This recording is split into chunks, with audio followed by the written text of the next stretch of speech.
Hello. Thank you for tuning in to Town Meeting Television's coverage of Town Meeting Day 2026. My name is Elaine Haney. This program is part of a series of candidate forums hosted by Town Meeting TV in advance of Town Meeting Day on Tuesday, March 3rd, 2026. These forums are made possible by Town Meeting Television's generous underwriting partners. You can find all our forums at cctv.org/TMD2026 or on our Town Meeting TV YouTube channel, where auto-generated captions are available. If you're tuning in on YouTube, click the subscribe button to stay tuned into local democracy this election season. On tonight's program, we will hear from the sole candidate for the position of the mayor of the city of Winooski.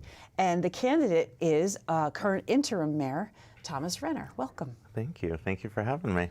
We have prepared a list of questions for you. Wonderful. And we don't have to worry so much about time or rebuttals or anything like that. So we're just going to have a great conversation this evening. That sounds good to me. And if you're tuning in live, we also welcome your questions at 802-862-3966. If you call in, we'll do our best to prioritize your question, though we will screen calls to ensure that questions are not repeated.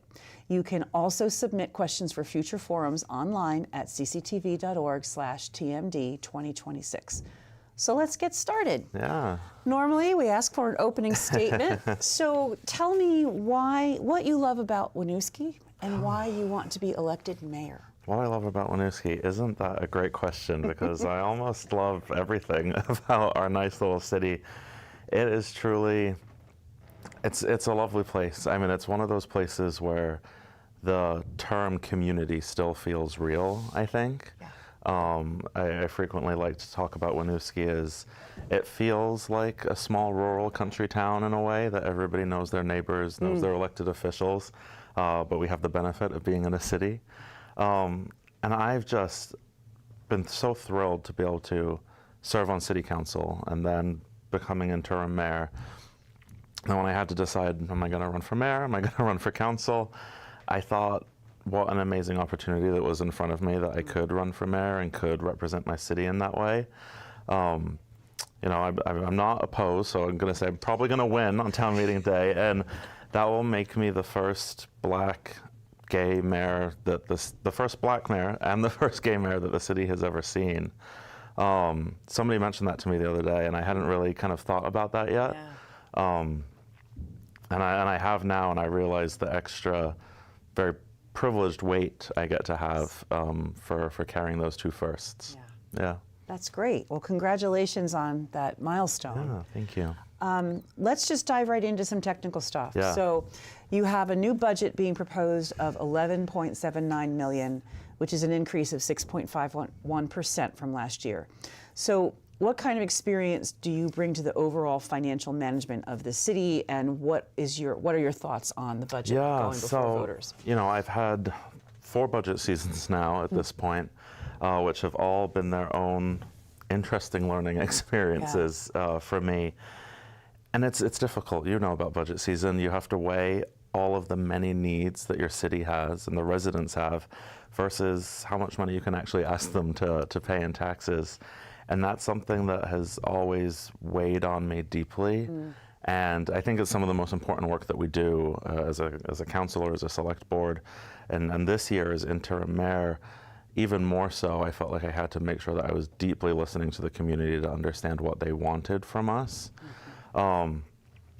You know, we looked at the budget of everything that we would like to do, and it was a 34% tax increase is what we would have had to do. My. Okay. We obviously realized very quickly that was impossible. And it was through those conversations with the community where we're able to whittle all of those things down to what we're at right now. I do support the budget. You know, I mentioned at our last budget meeting, there are things that we're going without that we know that we likely need, and I think it's always good for anyone who sits in that seat, in those seats on council, to keep that in mind, that we are not funding needs in the city when we're excluding things from our budget to get to a lower tax increase for folks. But it's incredibly difficult work, but it's also it really is an honor to be able to have those conversations with people, because it's some of the most impactful conversations you have in city government is talking to people about, oh, well, you know, the roads are terrible. You really need to work on the roads. Yeah. Okay, well, it's not just the asphalt. Let's Let me talk tell you about how that. much Yeah. the road actually costs. Exactly. And then people start to go, oh, okay, yeah, I understand that more. Yeah, but I think if I didn't have the previous experience of working with city budgets, and I've had the honor, I guess, of doing it in difficult times, coming out of COVID, dealing with less federal funds. If I didn't have that experience, I don't know if I would be running for mayor. Okay. Yeah. It's formative for sure. Exactly. So something that you don't have jurisdiction over is the school budget. Correct. And yet the municipal budget is, you know, taxpayers are paying both of them on the same bill. So you really do have to be conscientious about that. So do you support the Winooski School District's budget of $34.8 million? And how would you address the challenges if you were one of those people that had the control over it? How would you address those challenges of the education fund and its impact on Winooski schools and taxpayers? Yeah, you know, you're so right. We don't have, you know, as city councilors and as the mayor, an impact on what the school board ultimately decides for their budget. But, you know, come town meeting day and on those emails that we get from residents before and after, nobody knows that, you know. Right, so, no, they don't. It's something that we think about. We try to not think about it, honestly, too much as we're doing our process. We try to make sure that we're focusing on what the city needs, regardless of what the school budget might end up looking like, while also at the same time understanding that everybody's going to have this tax bill at the end. You know, I do support the school budget. I know all the folks on the school board. I know that they're dedicated public servants to their school community. Honestly, Winooski probably deserves a little more than that amount, but we have to pay for it, right? And that's the difficult thing that we're talking about locally. They're talking about in the State House. There's so many probably different approaches that folks can take. You know, people talk about school consolidation. They talk about shifting the tax burden from property owners to an income tax.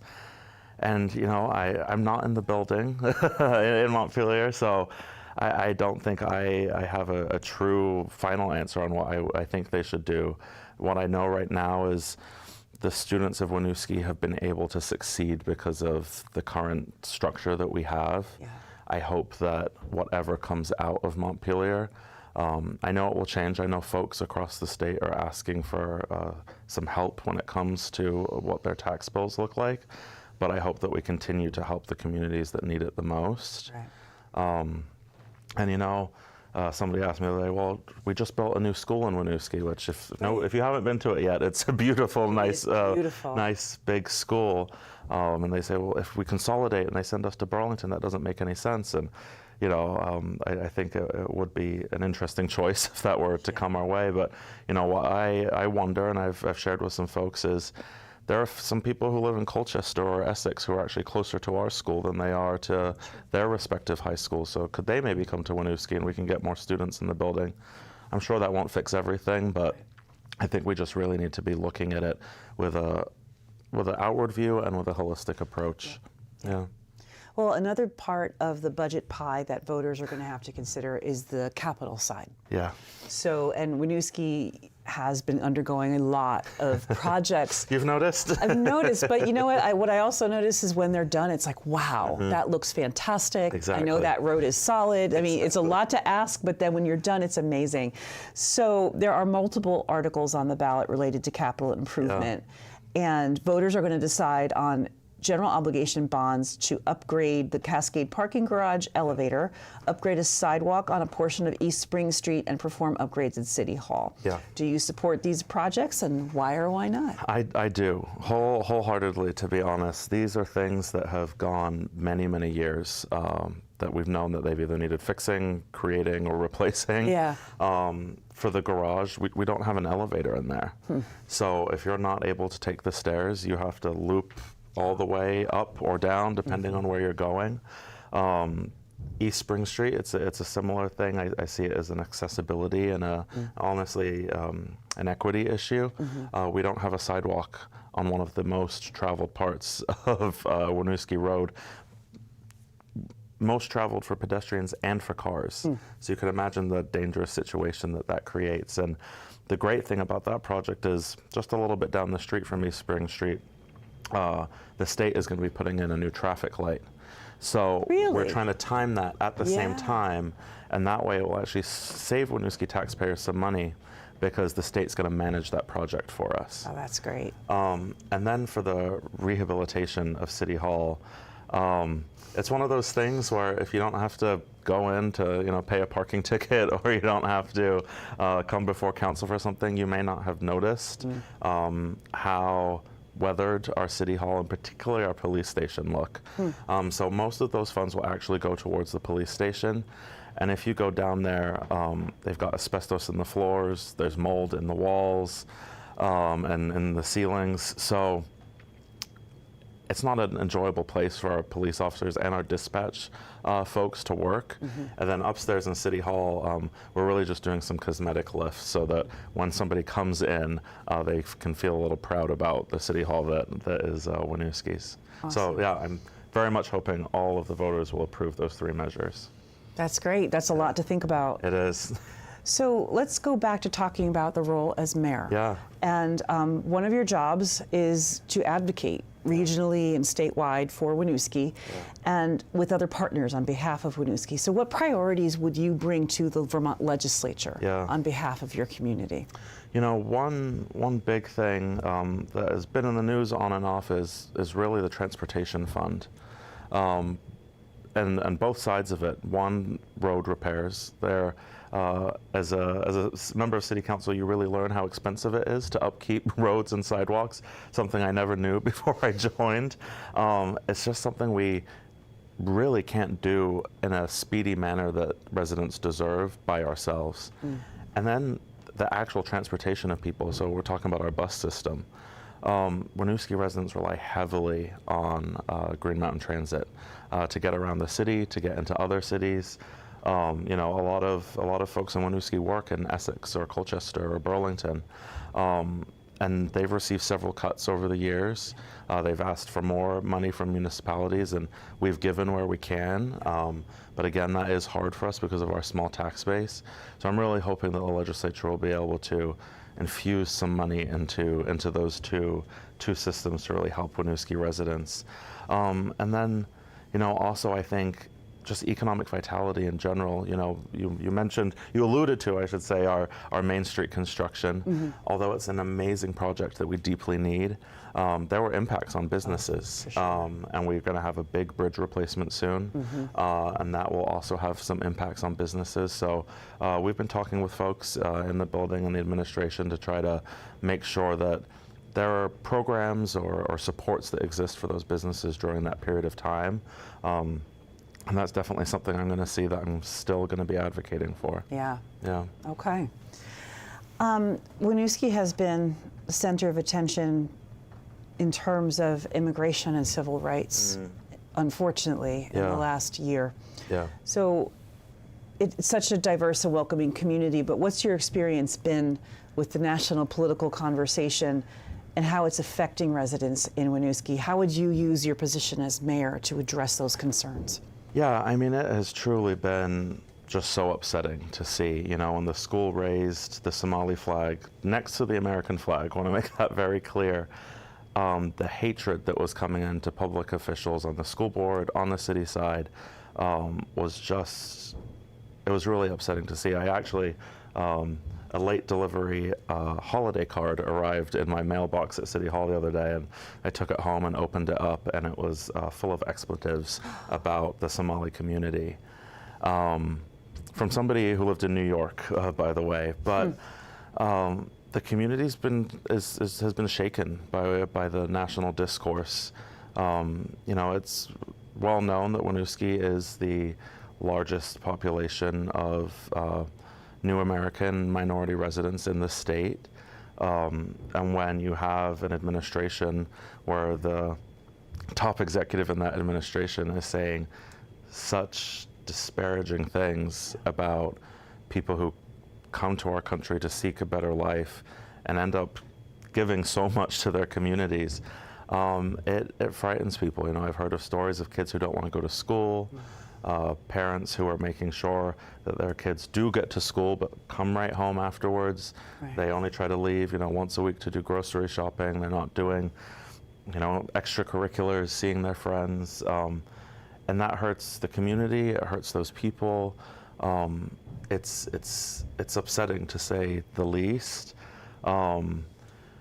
You know, which is a part of the reason why, you know, when that person mentioned to me yesterday that you'll be the first black mayor of Winooski, representation doesn't fix everything and it won't fix those problems, but I think for many people it will mean a lot to them to know that even during this time where they're feeling a lot of darkness and feeling like they should hide away, that their top administrative person in the city is somebody who looks a little more like them. Yeah.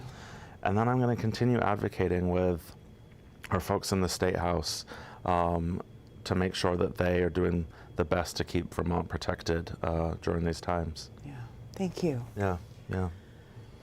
Since your community is so diverse, with so many different languages being spoken, what ways do you see city government expanding to address and serve the different and advancing language justice for all residents of Winooski? Yeah, so one of the things that we did in this budget, we already have several $1,000s set aside that we'd use for translation of materials, but we set aside an additional $2,000 for that.